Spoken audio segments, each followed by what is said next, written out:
লাখ লাখ মানুষ ইয়েমেনের রাজধানী সানায়, স্লোগানে স্লোগানে উত্তাল রাজপথ। তবে এই প্রতিবাদ নিজ দেশের কোনো সমস্যা সমাধানের উদ্দেশ্য নয়, যুক্তরাষ্ট্রের প্রেসিডেন্ট ডোনাল্ড ট্রাম্পের বিরুদ্ধে। সম্প্রতি ট্রাম্পের পবিত্র মক্কা নগরী সম্পর্কে অবমাননাকর মন্তব্যের প্রতিবাদে ফুঁসে উঠেছে ইয়েমেনিরা।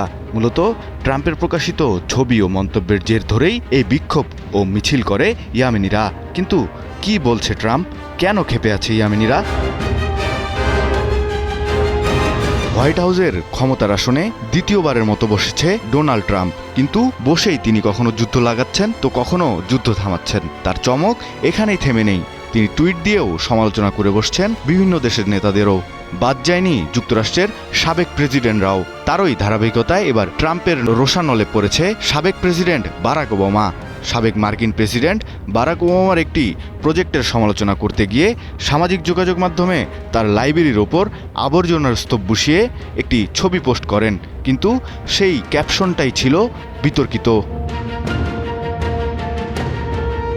সাবেক প্রেসিডেন্ট বারাক ওবামার সমালোচনা করতে গিয়ে ট্রাম্প ছবির ক্যাপশনে বলেন, ওবামার প্রেসিডেন্সিয়াল লাইব্রেরির 10 বছর পর আমেরিকাকে ঘৃণা করে এমন লোকদের জন্য মক্কার মতো হয়ে উঠবে। পবিত্র মক্কা নগরী নিয়ে মার্কিন প্রেসিডেন্ট ডোনাল্ড ট্রাম্পের এই অবমাননাকর মন্তব্য ঘিরে ফুঁসে উঠেছে যুদ্ধবিধ্বস্ত দেশ ইয়েমেন।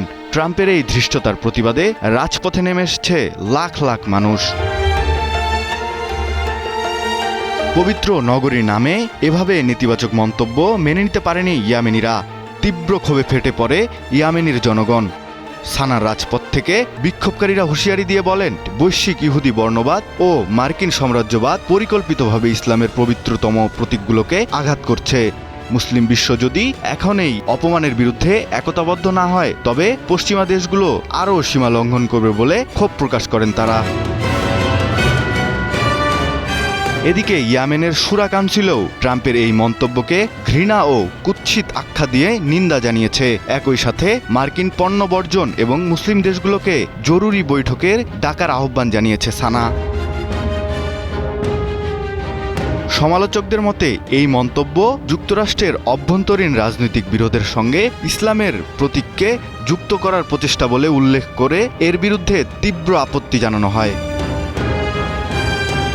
জিয়াউল ইসলাম জিসান, নিউজ 24।